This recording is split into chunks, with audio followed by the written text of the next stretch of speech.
Ce soir, je vous emmène dans un voyage extraordinaire. Un voyage à travers le temps, l'imaginaire et les mystères de la mythologie grecque.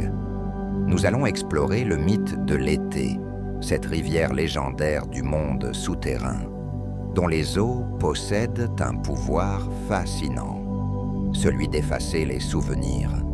Ce récit parle d'oubli, de renaissance et des choix que nous faisons face à notre propre mémoire.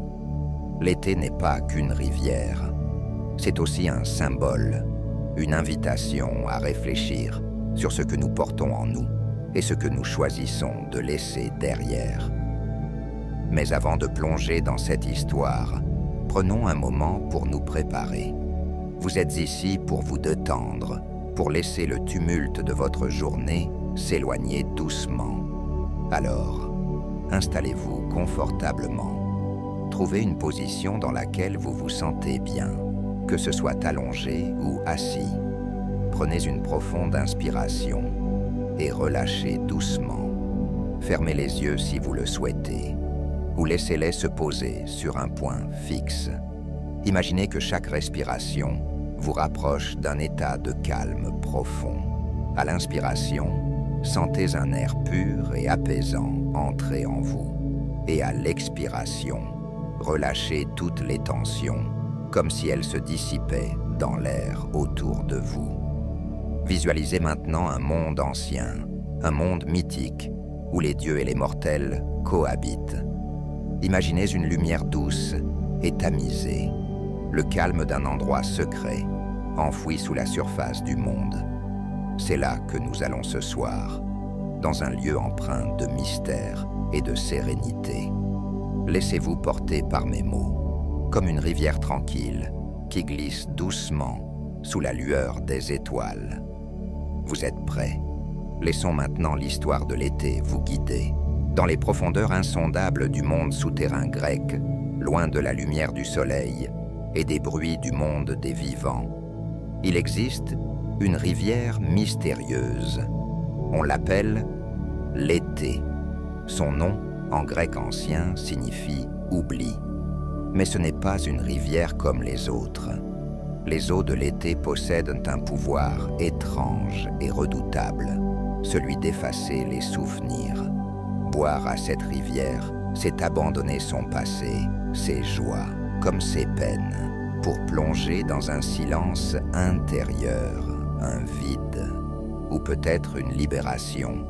On raconte que l'été n'était pas seulement une rivière, elle était aussi une déesse, née dans des circonstances aussi troublées que son pouvoir.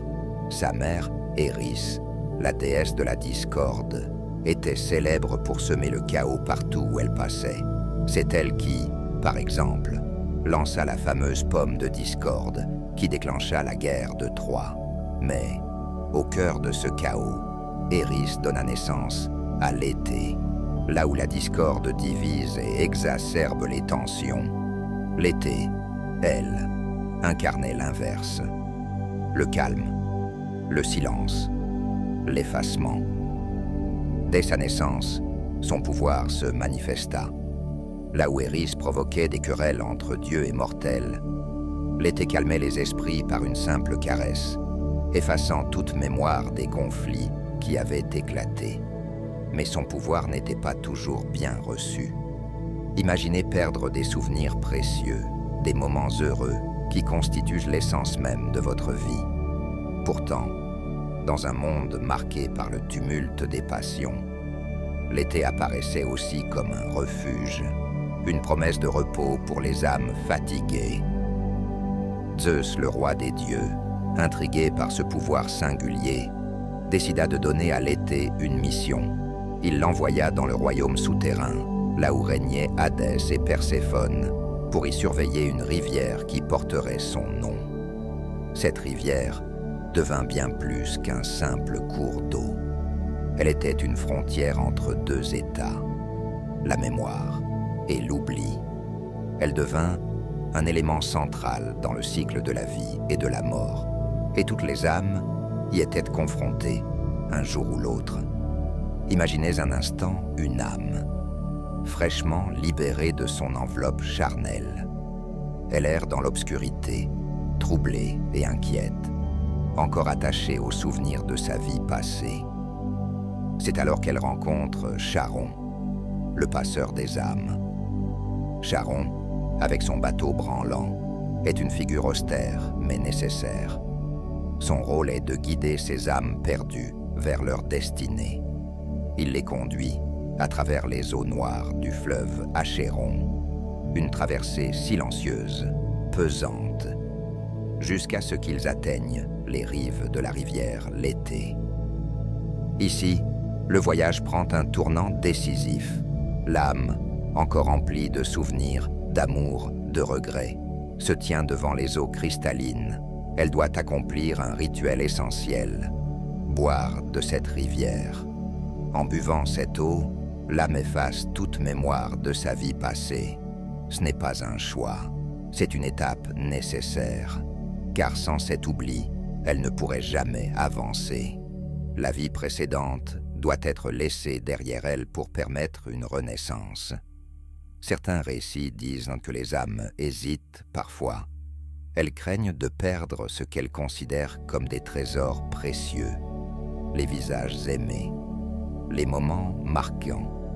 Mais Charon veille, avec une patience inébranlable.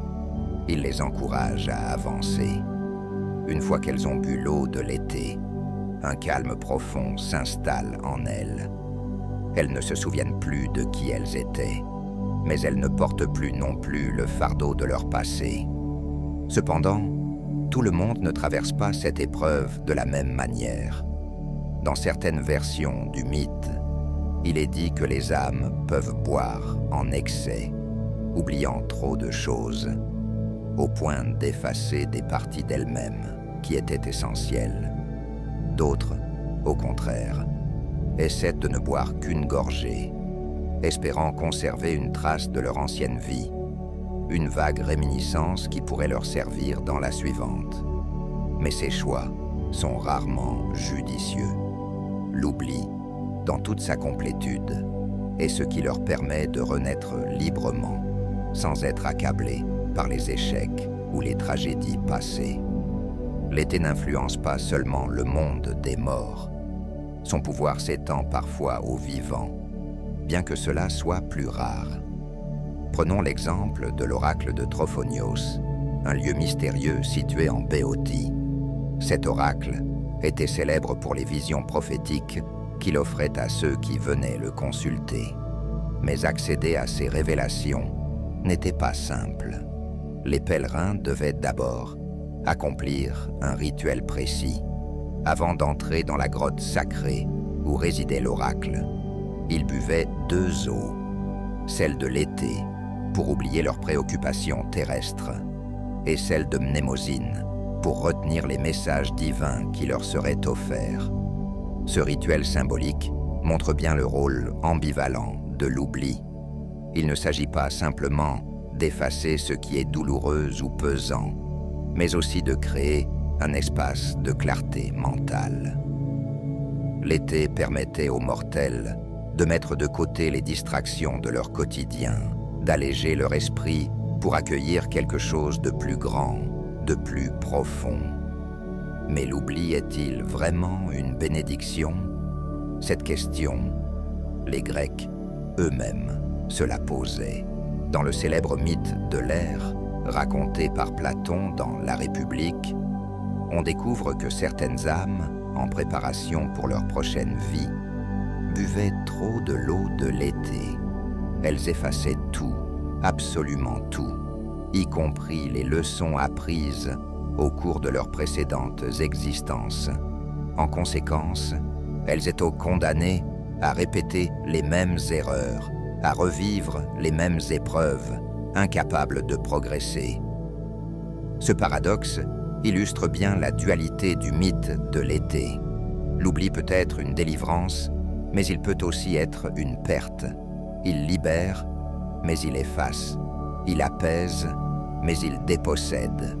L'été nous invite à réfléchir sur la mémoire et sur l'importance de ce que nous choisissons de garder ou de laisser derrière nous. Nous vivons dans un monde où nous sommes constamment bombardés d'informations, où chaque moment peut être photographié, enregistré, partagé. Et pourtant, il est impossible de tout retenir. Peut-être que, comme l'été nous le montre, l'oubli a aussi sa place.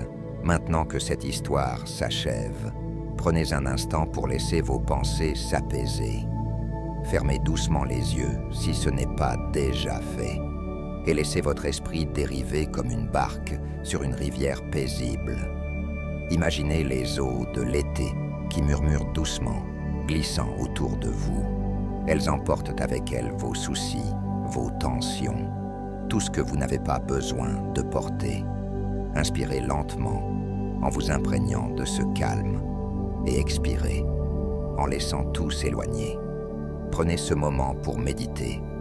Pensez à ce que vous avez entendu ce soir, à cette rivière de l'oubli, et demandez-vous, qu'aimeriez-vous laisser derrière vous?